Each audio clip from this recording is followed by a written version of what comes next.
오늘은 어머니 주일입니다. 어머니의 사랑에 대해서는 우리가 수없이 들어왔을 터이니까요. 오늘은 그냥 넘어가고요. 오늘은 주로 여성에 대한 이야기로 초점을 맞추어 볼까 합니다. 제가 솔직히 어머니의 사랑 이런데 별로 감흥이 없습니다.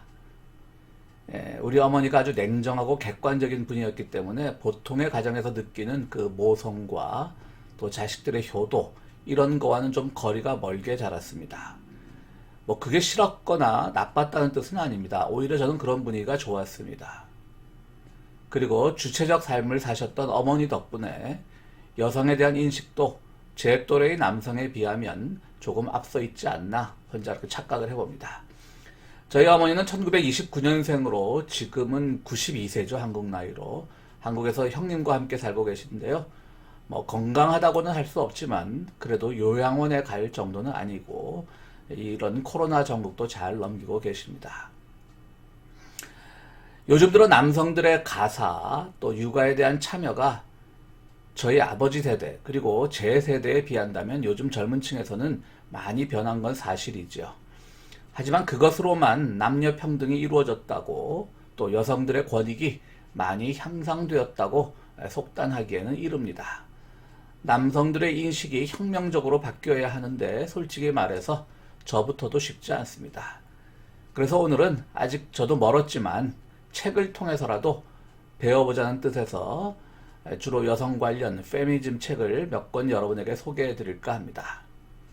한국의 엄마들은 거의 성녀에 가깝죠. 세인트입니다. 세인트. 남편과 시댁을 참아내야 하고 남편 눈치 보며 또 친정을 도와야 하는 그런 입장도 있고요. 생존 경쟁의 현실 속에서 아이들을 길러야 하고 아이들이 미래를 위한 정보라면 무슨 일을 해서라도 얻고야만은 성녀여 천녀입니다.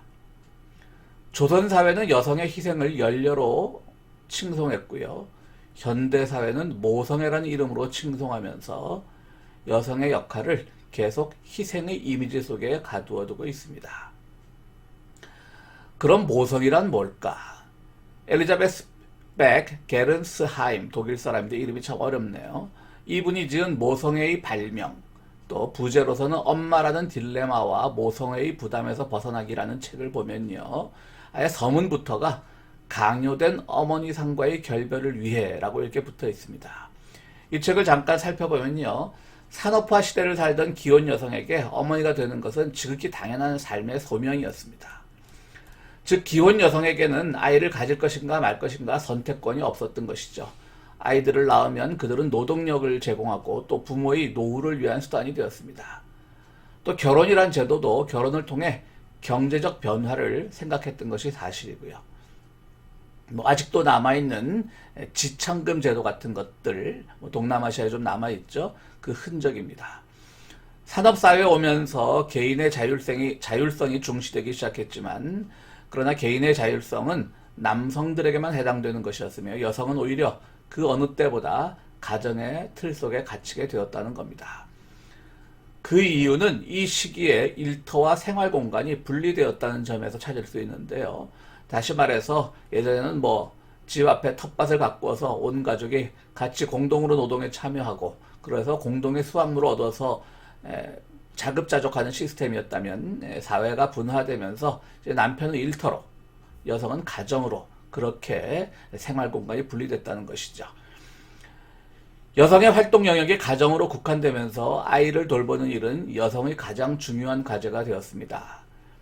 전문적인 육아 지침들이 등장하기 시작했고요. 어머니의 역할은 점점 더 여성의 가장 고유한 것으로 간주되기 시작했습니다. 이때부터 여성은 본질적으로 모성을 바탕으로 정의되었으며 이를 정당화하는 생물학적, 문화적 신화가 유포되었습니다. 모성에 대한 많은 문화적 또 전설적인 이야기들이 유포됐고요. 또 생물학적으로도 어머니를 어떤 모성에 가두어두려고 하는 그런 신화가 생겨났던 것이죠. 그래서 이런 과정을 통해서 모성애가 발명되었다고 엘리자베스 백 게른스하임은 이렇게 얘기하는 겁니다. 모성애가 본능이 아니라 발명된 것이라는 것이죠. 또 다른 책을 잠깐 보면요. 실비아 페더리치의 캘리번과 마녀라는 책이 있습니다. 우리가 마녀 사냥하면 중세교회에서 저질러진 죄악으로 알고 있죠. 그런데 실비아에 따르면 이 마녀 사냥은 계몽주의 이후에도 지속되었다고 합니다. 오히려 중세에서 마녀를 지배하는 악마, 남자 마귀가 되겠죠. 악마는 멍청한 존재로 그려질 정도로 다소 귀여운 면이 있었습니다.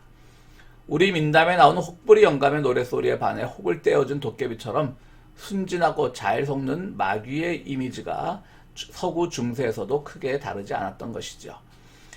그렇기 때문에 절대적인 악마성을 가진 마귀가 마녀를 조종한다는 생각은 오히려 근대에 들어오면서 더욱 심해졌다는 것이죠. 그래서 마녀는 악랄한 마귀의 영향을 받는 더 공포스러운 존재로 부각되었다는 것입니다. 중세의 봉건제가 마감하고 근대로 넘어가는 자본주의의 이행기에 오히려 국가적 기획 차원에서 마녀 사냥을 통해 여성의 노동력을 통제해 왔다는 것이 캘리번과 마녀의 주장입니다. 이 과정에서 여성은 자본이 남성 중심으로 축적되는데 방해가 되는 마녀일 뿐입니다. 결국 계몽주의 이후 마녀 사냥은 가부장적인 자본주의 체제를 구축하기 위해 남성, 국가, 교회가 저항적 프로레타리아 여성을 상대로 벌인 전쟁이었다라고 말합니다. 중세에서 근대로 이행하던 시기 백년전쟁, 유명한 백년전쟁이 있지 않습니까? 거기서 프랑스 쪽에서 공을 세운 잔다르크는 프랑스에 의해서 오히려 영국으로 넘겨져 영국에서 마녀로 활용당했죠. 이 캘리번과 마녀에 나오는 자본주의적 박해의 대상으로서 마녀는 아니지만 남성들보다 전쟁에서 공을 더 세웠던 것이 남성들은 보기 싫었던 것이었겠죠. 그래서 영국에서 잔다르크가 화형을 당하면서 목숨을 잃은 나이는 겨우 19살이었습니다. 다시 캘리번과 마녀 책으로 돌아가면요. 산파, 제가 어릴 때만 해도 산파라고 하는 직업, 조산원 이런 직업들이 있었던 것으로 기억은 하는데요. 어쨌든 이 유럽에서는 산파와 같은 여성 고유의 직업을 남성 의사에게 넘김으로써 여성의 자급수단을 박탈했고요. 또 마녀로 고소당하면요. 고소당한 마녀로 하여금 다른 마녀를 또 고발하게 함으로써 여성의 단결을 막았다라고 합니다. 이런 것들이 되풀이되다 보니까 마녀 사냥이 끝날 즈음에는 바람직한 여성은 수동적이고 순종적이고 알뜰하고 말이 적고 항상 열심히 일하고 순결한 이상적 여성이자 아내라는 특징을 갖게 되었다고 하는 겁니다. 이 책 제목에 나오는 캘리번은 셰익스피어의 태풍, 우리는 흔히 템페스트라고 많이 알려져 있죠. 템페스트에 나오는 원주민 반란자의 이름인데요. 저임금에 시달리는 제3세계의 노동자를 설명하기 위해 은유로 쓰였습니다. 캘리번과 무임금 노동을 감수해야 하는, 그러니까 가사노동 같은 것들을 무임금 노동이라고 저자는 부르고 있습니다. 이 무임금 노동을 감수해야 되는 여성이 자본주의 희생자라는 점에서 붙여진 책 제목이라고 합니다. 말하자면 오늘 우리가 신봉하는 어머니상, 여성상은 자본주의 정착 과정에서 생겨난 조작된 이미지였던 셈인 것이죠. 기베슈텔의 신의 내 여자, 여성신문사에서 나온 책인데요. 이 책은 저는 찾으려고 봤더니 절판이 되어 있거든요. 절판이 되어 있었습니다. 그래서 인터넷에 나온 신의 내 여자 요약본을 좀 참고를 했습니다. 제가 직접 읽은 책은 아니고요. 이 신의 내 여자에 보면 1500년 동안 서구의 지배 문화로 군림해온 가톨릭은 여성의 정체성을 4가지로 조작했다고 합니다. 육체적 욕망을 가진 창녀와 제거해야 할 마녀, 순종적인 성녀와 교회가 가장 좋아했던 멍청한 바보 여자들이 바로 그것이라고 하는 것이죠. 여기서 성녀도 좋은 의미로 쓰이지는 않았습니다. 성녀는 수녀원에 들어가 평생을 갇혀 살아야 했으며 그들에게 적당히 좋은 종교적 이미지를 부여한 것은 사제들에 대한 충성을 유지하기 위해서였다고 합니다. 이처럼 우리가 모성애, 성녀, 순결한 여자, 그런 여성을 좋게 보았던 것이 다 어떤 이데올로기적인 것에 의해서 조작된 것을 안 이상 우리는 어머니를 성녀 같은 이미지로 묶어둬서는 안 될 것입니다. 아이들에게 옳은 것과 그른 것을 가르치고 불의에 저항하는 법을 가르치고 공부 말고도 세상을 재미있게 살 수 있는 방법이 많다고 가르치는 엄마가 좋은 엄마일 것입니다. 엄마는 촛불 시위에 나갈 테니 밥은 혼자서 차려 먹어 라는 쪽지를 식탁 위에 써놓은 그 일종의 사진이 촛불 시위가 한창일 때 인터넷에 돌아다닌 적이 있는데요. 그런 엄마들이 많아져야 우리 사회가 보다 더 발전할 수 있다고 생각을 해봅니다. 록산 게이의 나쁜 페미니스트라는 책도 재미있습니다. 기억에 남는 구절로는 이 록산 게이라는 분이 이제 그 페미니스트인데요. 조금 굳이 주장을 하자면 온건한 쪽이겠죠. 근데 이제 이분이 하루는 자기 집에서 청소를 하다가 청소기를 돌리면서 무심코 자기 입에서 나오는 노래가 여성 혐오적인 가사를 담고 있었다라고 하는 것이죠. 그 자기가 페미니스트 활동가인데 어떻게 그런 노래를 부를 수 있을까 생각을 해봤던 것이죠. 이 에피소드에서 이분이 말하고 싶었던 것은 그냥 가사는 생각 안 하고 멜로디가 좋아서 따라하다 보니까 그런 가사가 어떻게 보면 그냥 자기도 모르게 튀어나온 건데 그렇게 너무 우리가 예민하지 말자라고 하는 겁니다. 그래서 록산 게이는 페미니즘이 더 많은 연대를 이끌어내면서 조화로운 운동이 되기 위해서는 차이를 포용해야 한다고 그렇게 주장하고 있습니다. 이런 좋은 책들 중에 거슬리는 책도 하나 소개할까 합니다. 신경숙의 엄마를 부탁해죠. 10년 전쯤에 아주 선풍적인 인기를 끌었죠. 그래서 영어로도 번역되어서 많이 팔리다 보니까 우리 그 독자들 중에 한국 독자들 중에 이 작품에 노벨 문학상을 줘야 한다는 말도 많이 나왔었습니다. 저는 그 당시도 이 책을 읽으면서 참 택도 없는 소리 하고 있다라는 생각을 했었는데요. 그 몇 해 뒤 작가 신경숙은 일본 작가 미시마 유키오의 소설을 표절한 게 들통나서 지금은 거의 반은퇴 상태로 있습니다. 미시마 유키오가 누굽니까? 할복자살한, 즉 사무라이들이 즐겨하던 자살의 방법이죠. 할복자살한 일본의 대표적인 우익 작가 아닙니까? 아니 표절을 해도 어떻게 미시마 유키오를 표절합니까? 그의 우익 사상을 신경숙이 좋아했었을까요? 그래서인지 모르겠지만 엄마를 부탁해는 상당히 보수적인 여성관을 갖고 있습니다. 어머니도 개인의 삶이 있는 존재임을 밝힌 것까지는 좋았습니다. 어머니도 개인적인 존재이니까요. 근데 그 어머니의 삶도 자식 때문에 결국 희생되고 말았죠.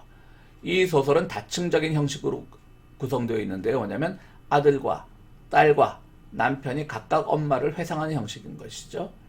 그런데 이 소설에서 어머니, 아내일 수도 있고요. 아버지 입장에서는 어머니에 대한 이들의 진술은 크게 다르지 않습니다. 다 비슷하게 회상을 하고 있다는 것이죠. 그렇다면 문학 기법상, 소설 작법상 왜 굳이 이런 다층적 진술 형식을 소설의 형식으로 택했는지 의아합니다. 다층적 소설이 되려면 보는 사람들마다 다 다르게 봐야 되는 것이죠. 거기서 차이를 찾아가야 되는 것인데요. 여기서는 이 세 사람의 그 어머니에 대한 기억이나 생각들이 그렇게 다르지 않습니다.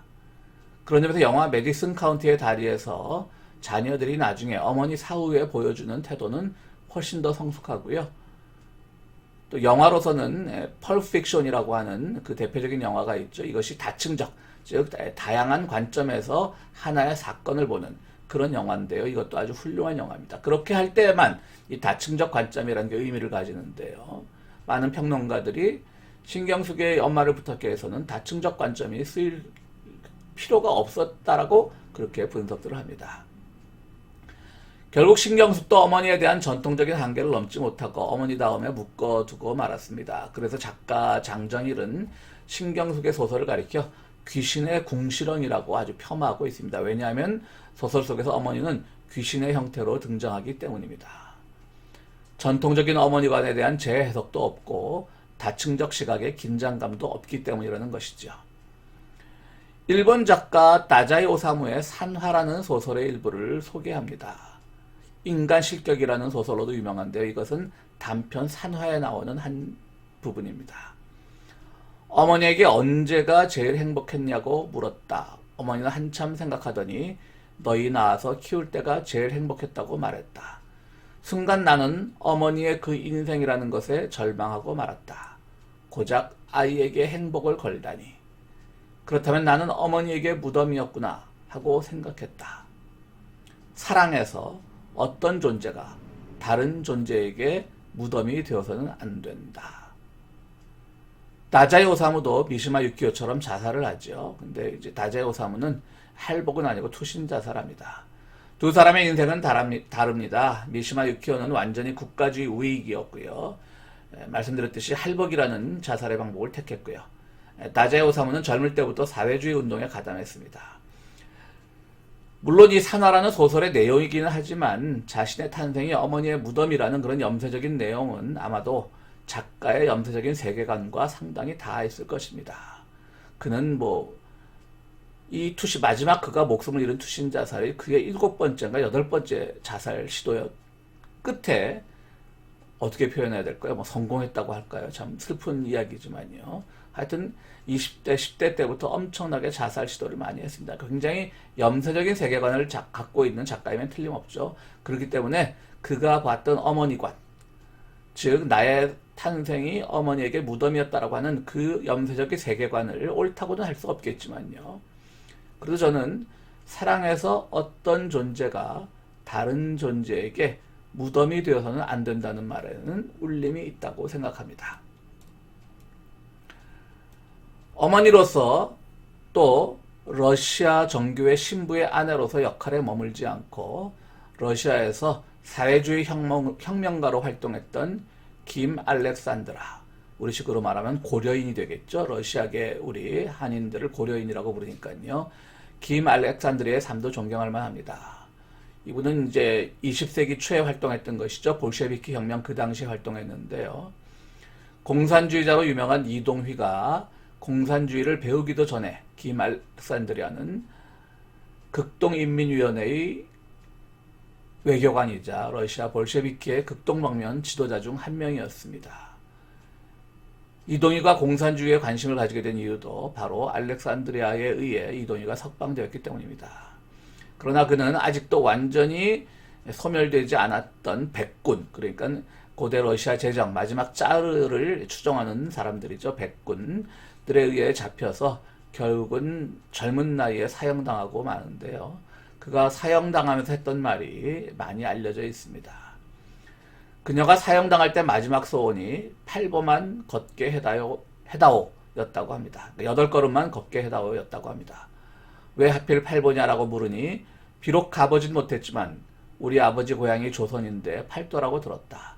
내 한 발 한 발에 조선에 살고 있는 인민들, 노동자들의 미래에 대한 희망, 새로운 사회가 실현되기를 바라는 마음을 담는다 라고 하면서 죽었다고 합니다.